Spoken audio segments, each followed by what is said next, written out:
kita lanjutkan diskusi kita dan di segmen ketiga telah bergabung bersama kita wartawan Sinar Kontan Titis Nurdiana. Selamat malam Mbak Titis. Ya, saya ke Pak Justinus dulu kalau begitu. Ya, udah kedengaran suaranya.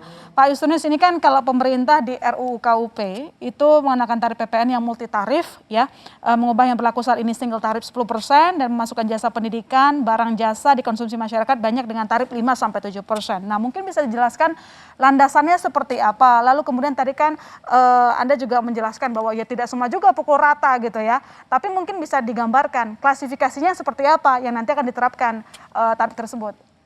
Baik. Terima kasih Mbak Elona. Jadi yang pertama, memasukkan jasa atau barang tertentu menjadi objek pajak tidak serta-merta menjadikannya dikenai pajak. Jadi ini agak teknis ya. Artinya dengan menjadi objek pajak maka dapat diadministrasikan dengan baik. Kita menjadi tahu berapa sebenarnya size sektor pendidikan, sektor kesehatan. Lalu kita bisa mengetahui yang memanfaatkan jasa siapa saja. Apakah orang-orang kaya yang menyekolahkan anaknya itu sudah menjadi wajib pajak yang selama ini bayar PPh atau belum. Itu juga lalu bisa kita administrasikan dengan baik. Jadi pertama-tama sumber basis data gitu ya. Basis data. Lalu RUU menyediakan skema multi tarif. Artinya atas barang jasa tertentu yang dibutuhkan masyarakat banyak bisa dikenai tarif pajak lebih rendah dari yang normal. Bahkan ada skema PPN final 1 atau 2% dari omset dari penyerahan untuk mempermudah administrasi, bebannya pun relatif lebih ringan. Bahkan ada skema PPN tidak dipungut untuk barang jasa tertentu yang strategis bisa diberi fasilitas tidak dipungut. Artinya meskipun tadi menjadi objek tapi tidak dikenai PPN karena tidak dipungut PPN-nya. Pemerintah diuntungkan karena bisa mengadministrasikan dengan lebih baik. Itu sebenarnya yang menjadi desain dari RUU KUP ini. Jadi pertama-tama bukan soal akan dikenai pajak, tapi bagaimana kita mengedres isu fairness dan keadilan itu. Fairness dan keadilan. Saya ke Pak Faisal tadi kan menyinggung lebih tepatnya keberpihakan pemerintah di sektor pendidikan sampai bilang jangan sampai ada pengenaan pajak di sektor pendidikan. Dari penjelasan Pak Justinus, apakah Anda melihat bahwa memang pemerintah masih lurus begitu keberpihakannya terhadap pengembangan SDM dalam negeri? Saya percaya penuh. Saya juga berpandangan bagus untuk pengadministrasian seluruhnya ya. Nanti ujung-ujungnya nanti single identity number. Jadi kalau sudah single identity number, insya Allah persoalan-persoalan seperti ini tidak akan terjadi lagi. Jadi pada dasarnya semua kena dulu. Kemudian keputusan politik mengatakan ini pendidikan enggak. Mau pendidikan keseluruhan, mau pendidikan untuk orang kaya atau miskin, itu urusan nomor 2 ya. Tapi ruangnya dibuka. Saya sepakat sekali sama Pak pemikiran Pak Justinus yang merupakan representasi dari pandangan pemerintah. Saya percaya 100% tentang niat baik itu. Percaya 100% tentang niat baik tersebut. Saya ke Mbak Titis, kalau begitu dari pandangan redaksional, bagaimana Mbak Titis? Begini, dari pandangan redaksional yang kami amati dari pembahasan RUU KUP yang di dalamnya ada ada PPN, ada juga PPh, itu memang banyak yang harus dijelaskan, disosialisasikan pemerintah atas rencana ke depan bagaimana sih sebetulnya landasan perpajakan kita. Berarti yang selama ini terjadi bahwa komunikasi pemerintah itu kurang jelas sehingga menimbulkan miskomunikasi di masyarakat, jadi negatif gitu mandang kebijakan tersebut. Ya betul, kalau saya sepakat dengan seperti itu. Jadi komunikasinya kurang sehingga apa yang ditangkap bahwa multi tarif yang salah satu layarnya 5-7% itu barang yang dikonsumsi oleh masyarakat itu dikenakan pajak, termasuk di dalamnya jasa pendidikan, jasa kesehatan, bahan makanan pokok, ditangkapnya memang akan dikenakan. Kalau itu iya, kalau tadi bahwa niat, oke, kita percaya bahwa pengadministrasian adalah salah satu kunci apapun itu, kebijakan apapun selalu base-nya adalah data yang akurat. Ketika data itu akurat, maka kebijakan yang dibuat juga akan akurat. Nah, masalahnya adalah pembahasan masih berlangsung. Kemudian kita menerima draftnya yang jelas-jelas memang itu masuk. Belum ada penjelasan lanjutan bahwa pemerintah mempunyai diskresi bahwa memang ada PPN final, kemudian PPN yang tidak dipungut, itu belum sampai ke sana. Nah, inilah yang dibutuhkan bahwa komunikasi harus terus dilakukan supaya tidak ada misunderstanding atau salah penerimaan Pak Justinus dan Pak Justinus untuk salah penerimaan di masyarakat bahwa arahnya itu memang biaya pendidikan akan menjadi naik karena faktor ada tambahan PPN. Ini masih ditambah bahwa biaya pendidikan setiap tahun naik, ditambah kena PPN, maka beban orang tua akan menjadi semakin berat di pendidikan. Padahal saya sangat sepakat sekali bahwa tadi Bang Faisal juga menyatakan bahwa untuk pendidikan tidak ada teks. Mau mahal, mau murah, karena tanggung jawab pendidikan itu adalah tanggung jawab bangsa. Bahwa apapun kelak bahwa pendidikan is nomor satu. Indonesia bangkit, yang nomor satu adalah pendidikan. Saya sangat sepakat dengan itu. Bahwa ketika pendidikan itu menjadi mahal, semakin tidak terjangkau, kemudian di saat pandemi, ketika semua sistem pendidikan di global terhantam pandemi, kita mengalami lost learning yang luar biasa.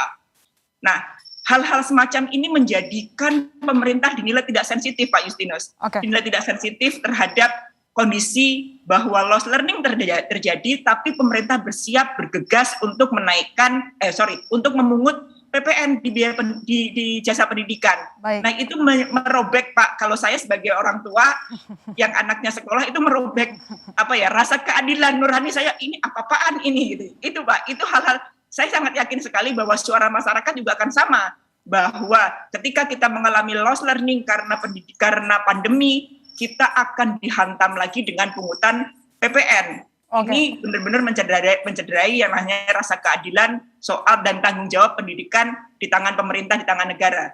Ya, itu Mbak Titis mewakili suara ibu-ibu, Pak Justinus. Pak Justinus, bagaimana tanggapannya tadi disebutkan, mengakui tidak bahwa pemerintah tampaknya komunikasinya kurang bagus sehingga akhirnya masyarakat mempertanyakan sensitivitas pemerintah di tengah pandemi? Ya, kami telah berupaya dapat mengkomunikasikan dengan baik ya. Kami menyadari di awal-awal memang ketika draft itu diterima oleh publik tanpa konteks yang utuh lalu menjadi perdebatan, kami juga bisa memahami dan kami berusaha setelah itu memberikan penjelasan termasuk menyerap aspirasi. Kami telah sowan ke Muhammadiyah, NU, KWI, PGI untuk berdialog, mengundang banyak praktisi dan asosiasi pendidikan dan mendapatkan banyak sekali masukan yang menajamkan, membuat formulasinya menjadi semakin baik.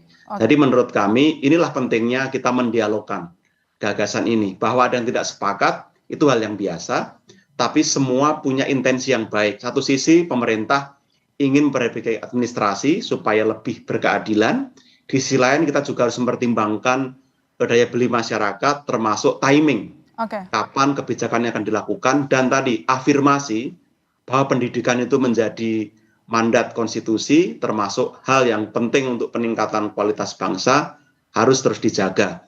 Dalam konteks itulah maka kami pastikan kebijakan yang nantinya akan misalnya menambah pungutan atau menambah beban itu pasti akan memperhatikan pandemi. Tidak mungkin diterapkan masa pandemi. Dan untuk sektor atau hal yang sensitif, barang kebutuhan pokok, pendidikan, kesehatan akan sangat hati-hati. Dan tadi masukan Bang Faisal, Mbak Titis sangat penting, itu tepat sekali.